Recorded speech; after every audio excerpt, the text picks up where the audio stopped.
Welcome back. You're watching Big Deal, and we are discussing the investments that are going into climate consciousness as well as energy transition businesses. Now, John, we were trying to understand that which are the areas which are getting funding and how the technological risk can be really mitigated. In your view, is enough innovation being funded, and where does India stand in all of this when it comes to exporting not just the transition materials as well as the products, but also innovations of the future?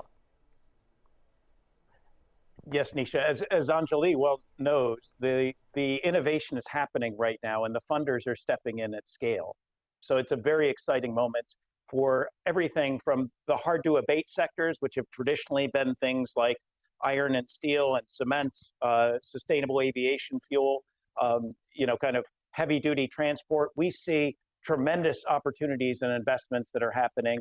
India alone, as we think about heavy duty transport, right, will grow its trucking space fourfold here over the next 30 years.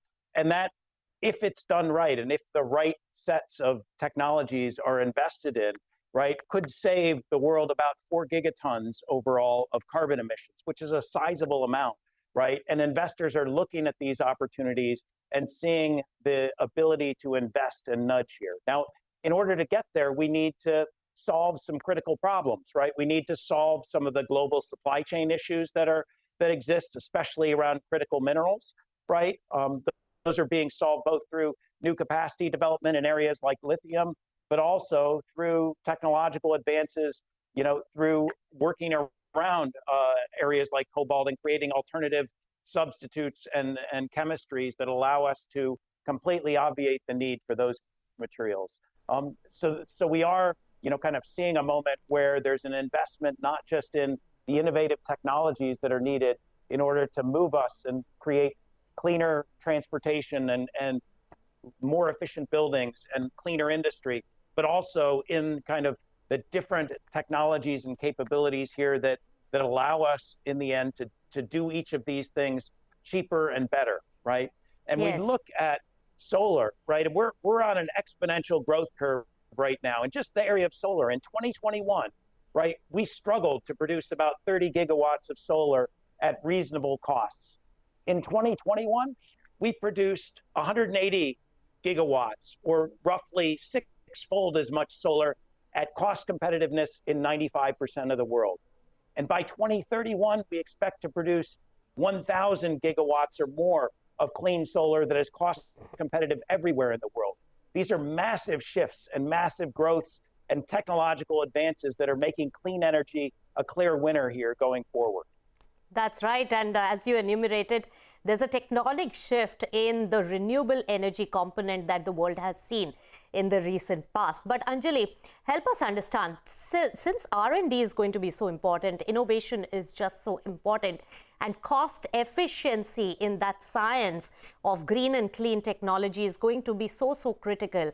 How are you seeing the landscape when it comes to early stage R&D investments in the country? Because in the pharma space, in the drug development space, the industry has always stated that there isn't enough funding at a very early stage because it's a long haul investment. So from the investor side, how are you seeing it, and how's the picture developing in India? So it's I would say that, if we think about, let me break it up actually into a few pieces. So when we think about climate action, a lot of the focus, particularly in the North-South dialogue, in the North stays in mitigation and carbon and GHG emissions. In the South, in our part of the world particularly, we have to focus as much on adaptation and resilience building. We have some of the most vulnerable populations in the world here as well. So I'm going to shift, Nisha, with your permission, the question not just around R&D money and R&D dollars, but overall mitigation, adaptation, and resilience building for climate action. Take food security. We are vulnerable to climate change in a very significant way. Both part of our economy, large part of our economy is agriculture. We are monsoon fed, we are dependent. And when you have heat waves and erratic monsoon, you end up with crop failures and thus interrupted supply chains on that front. John's already referred to sort of the lithium supply chain. We are seeing the emergence of new technologies and energy. Sodium is emerging, for example. And consequently, in India, I think our R&D has to go in not just for new battery technologies or energy technologies, but also food technology. You're seeing companies, Avana has invested in a company called Iki Foods. Iki is really doing for food production, really creating absolutely climate resilient food systems that can grow tomatoes in the desert of Rajasthan. At 45, 50 degrees ambient temperature, they're able to grow tomatoes at very affordable market rates at scale. So I think we have to think about technology in the Indian and the global South and in developing countries context. Of course, in the hard to abate sectors, we will consume more steel, more cement, more power, and hence need to look at that. But we will also need to, in some ways, safeguard and create the security around food and other supply chains as well. That's right. And in fact, one of the big arguments in this particular debate is also that whether India should develop its own innovative technology for clean energy in various spaces which are indigenous and very congenial to the local market and maybe cost competitive as well for our own good. But through the summit of COP27, Anjali, are there any such changes which opens up good potential areas of investments for future? Are you spotting any of that now? Absolutely. So COP26 actually put out a lot of commitments. COP27, we have seen progress, and I'm particularly enthusiastic and happy to see the dialogue now shift towards financing and a lot of focus on green finance, sustainable finance, green bonds. So we do need the full stack of capital. We need R&D capital. We need commercializing equity, debt, and eventually also scaling up support that companies need. In particular, as I have spoken about adaptation financing, as well as building resilience in vulnerable populations. So I think all of that is required. In India, I think we are sitting at a unique opportunity, much like we talk about the startup ecosystem. Here as well, we have great technology, a fantastic set of founders, and very, very high talent, quality of talent going into solving for climate and sustainability. I mean, the quality of young founders we are seeing today who say, hey, we want to solve for the next generation of mobility or the next generation of energy transition, carbon capture, or food security, I'm particularly energized, pardon the pun. But India has leapfrogged. We have leapfrogged in telephony and mobility. We have leapfrogged in payments with UPI. I think we will see some leapfrogging technologies emerge here also in climate. And solutions that get crafted here, whether it is for food or energy or mobility, I think will be relevant to the world. All right. And that's what we at Avana invested. Anjali is energized, and your energy is quite infectious, and the passion for this subject, Anjali. But my last question to John. John, give us a picture. Financing is just so critical. It is the lifeline for this development. Of course, India has got enough funding. We have big entrepreneurs. You have also actively, RMI has worked on also supporting countries which do not have the wherewithal. How do you see the overall perspective now going forward? And what could be the key challenges, either on policy front or the companies front or financing front, which needs to be addressed immediately?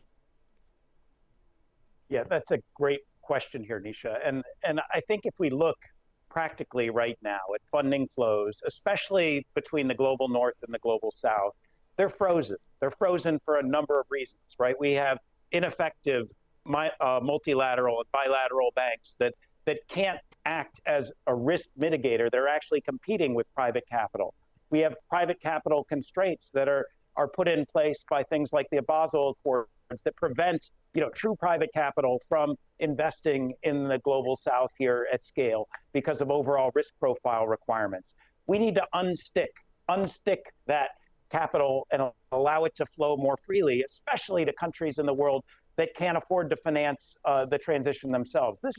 This should be our great moment of democratization, of access to energy, of freedom from constraints, right?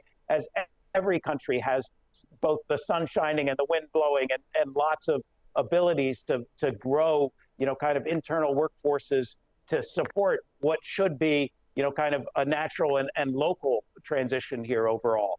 And so ensuring that no one is left behind here for want of capital absolutely has to be front and center. And I know Anjali and her team are thinking about that, and many others are out there, but we do need to, put a little bit of acupuncture into the system here and make sure that capital does flow freely where it needs to, because this should be a moment, again, of everyone benefiting, but also of everyone participating, whether it be financially or economically or from a jobs perspective. Very great points mentioned there, John. In fact, there has to be a democratic approach when it comes to access or funding for climate consciousness for every country, because this is not something which is just stuck to borders of each country. Any climate, or mishap in one part of the world could really affect the entire global environment as well. So that's one consciousness that needs to be understood across the globe, and global efforts are being made. Thank you so much, Anjali, as well as John, for this riveting conversation of energy of the future and the investments that some of the companies and focus funds are making in this direction. With that, it's a wrap on this edition of Big Deal. Thanks so much for tuning in.